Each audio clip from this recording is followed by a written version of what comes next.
Hi guys, welcome back to another video, and today's video I'm going through the top 5 tech Pokemon in the Pokemon TCG. So let's just dive right in, and starting off with number 5, Maguna EX. Now what makes this card so good is its ability.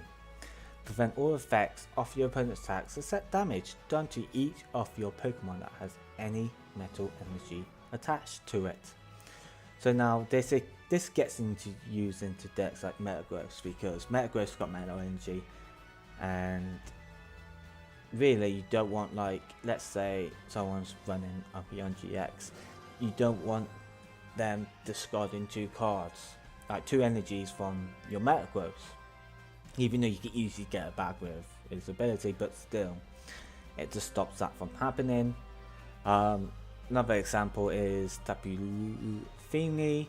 Its GX attacks, I've been seeing that getting played in like decks like Greninja and that, to stop like Gardevoir and Metagross, to slow them down. So if they get set up, you use its GX attack to shuffle all their cards back into your deck. While Mr. Hot will then prevent that from happening, so they cannot put your Metagross back into your deck, and you don't have to like try to set him up once again. So it's very good for that, and that's why it's on this list. It was also in the Mega Ordino deck that won the 2016 World Championship, just because of this ability. And as well, it has a decent attack, but let's face it, if you're using an attack on Maguna, it's something that's gone horribly wrong. Anyway, next Pokemon, Tapu Koko, the promo. Reason this card is on this list because it's so good for its attack and the fact that it's got free retreat. It's a very good starter Pokemon. You know, you start off this in the active and use Flying Flip for a double colorless, and then what that does, it does straighten damage to every single Pokemon, the active, the bench, all of them. Of like, of course your opponent's not yours, so that would be terrible if he does it to yours. So it really helps out with damage, and it's with a free retreat, and then once you get your Pokemon on your bench set up ready, just switch to them and they'll just come off and finish the job. That's why Tapu Koko is so good, and that's why it's number 4 on my list, but there's still about 3 more Pokemon I think better than Tapu Koko. So number 3, Oranguru. Now I have done a video based on Oranguru, link will be in the description below, but people mainly playing for Instruct. Once you're in your turn, you draw cards until you have 3 cards in your hand. That is pretty good, because if someone's trying to end you to, like, if let's say you had 1 prize card left, you could just use Instruct to get 2 more. It's as simple as that. And it has a very good attack which counters Alone Ninetales very easily, the non-GX version. Psychic, 6 damage, plus 20 more damage at times the amount of energy attached to your opponent's active Pokemon. Not going to go into much detail about this. I have done a video, like I said, link will be in the description, so go check that out if you want to. But it's very good, and it's number 3, and I would pick this over Octillery any day, because Octillery is a stage 1 Pokemon, has the same ability, probably a better ability, but the fact that Oranguru got an attack that could counter the Lone Ninetales, the non-GX version, it just makes him better than Octillery. But he's also a basic, so you just put him down, get the energy on, done. Number 2, Alone Vulpix, probably the best starter Pokemon you can get. Better than Tapu Koko to start off with. Yeah, okay, he doesn't have a retreat, but he does have a free attack for no energies beacon, suits your deck for 2 Pokemon. So really, you can set up pretty well. You could get, let's say you're playing a stage 1 deck, you could get, like, for example, a Alone Ninetales deck. You could use beacon on your first turn that you can attack on, get your Alone Ninetales, and then put your Alone Ninetales down, and start attacking. It's that simple. And yes, they can end you, but let's face it, they're ending you. They're giving you, let's say you had a bad hand, but you still have Vulpix there. They're basically giving you a better hand. So it's basically a thing where, hey dude, I got a crap hand, so I'm going to beacon for 2 Pokemon. You can either let me keep the 2 Pokemon, or end me, and have a chance to get a better hand. That's why Vulpix is so good. It's so amazing, and I was disappointed with the yellow Vulpix from Burning Shadows. That was terrible compared to this one from Guardian Rising. But if you are playing low Ninetales, this is the lone Vulpix you go with, not the one from Burning Shadows. Now, before we get to number 1, which I think we all could guess who is number 1, let's get into some honorable mentions. Let's start off with Tapu Koko GX. Reason he's an honorable mention, he gets played in one deck at the moment, and that's Bulu Vigavolt. It's a great counter for like decks like Gardevoir because of Tapu Thunder GX. He's a great counter for like decks like, trying to come to mind, like a lot of people has been playing him, let's just say that. I can't think of any other decks that come in mind. Metagross actually probably one. It's great for Metagross. It's great for decks that like spread damage energies about, so like Turbo Darkrai, actually that's very good to counter. But since here you're getting played with Bulu Vigavolt, this doesn't cut the list. We got Diancie from Burning Shadows. Reason he's on honorable mentions is because he gets played in fairy decks, and the main fairy deck that's going around at the moment is Gardevoir GX. But he does have a very good first attack, Sparkling Wish. Search your deck for a card that evolves one of your Pokemon and then put it onto that Pokemon. So it helps with stage 1, stage 2 decks to get them out, get them more evolved, but it has a cost of 1 fairy energy, so that's why it's only for fairy decks. If it's like if it's a colorless energy, then yeah, it could fit into any deck, and it'll probably be, in my opinion, it would, if that was the case, it would be number 2 on this list. But sadly it's not.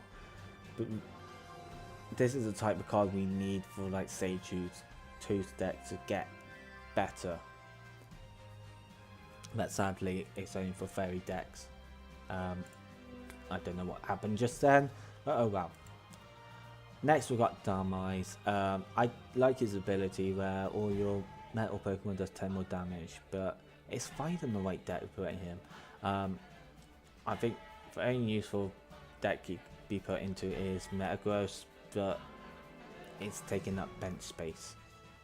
And with Metagross you need quite a bit of bench space. You need bench space for your alone Vulpix, for 2 more Metagrosses and Lele, because you probably want a Lele Bridges. That leaves like 1 space left on the bench, and you're only doing 10 more damage when really you want to do like 20-30 to get KOs on like stage 1 GXs that has like mainly 210 HP, because Metagross only does 150, 180 with Choice Band.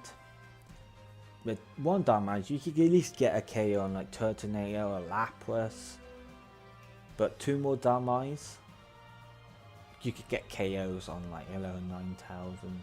Well, you get a KO on Hello 9000 anyway because it beats metal, but you know what I mean. Next we got Oranguru,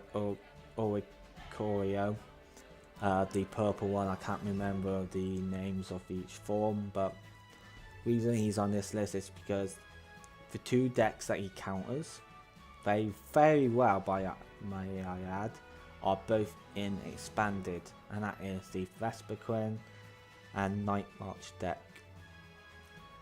So for its first attack, it's any colour, so you can tech this into any deck. It puts 1 damage counter on your opponent's Pokemon onto your Pokemon, any Pokemon, including bench, in any way you like. So you can spread it out.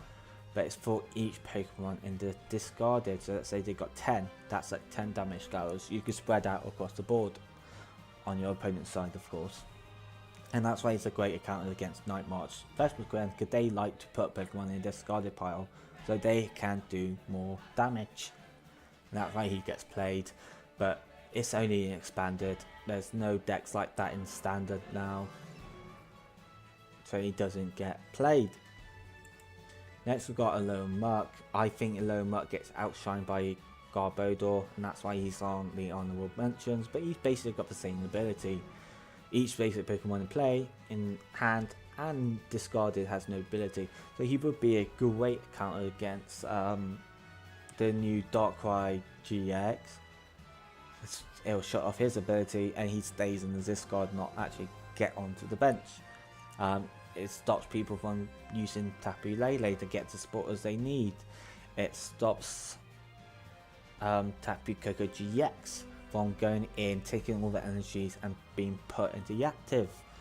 It stops Figure Folk. Actually no, it won't stop Figure Folk at this stage, it is a basic.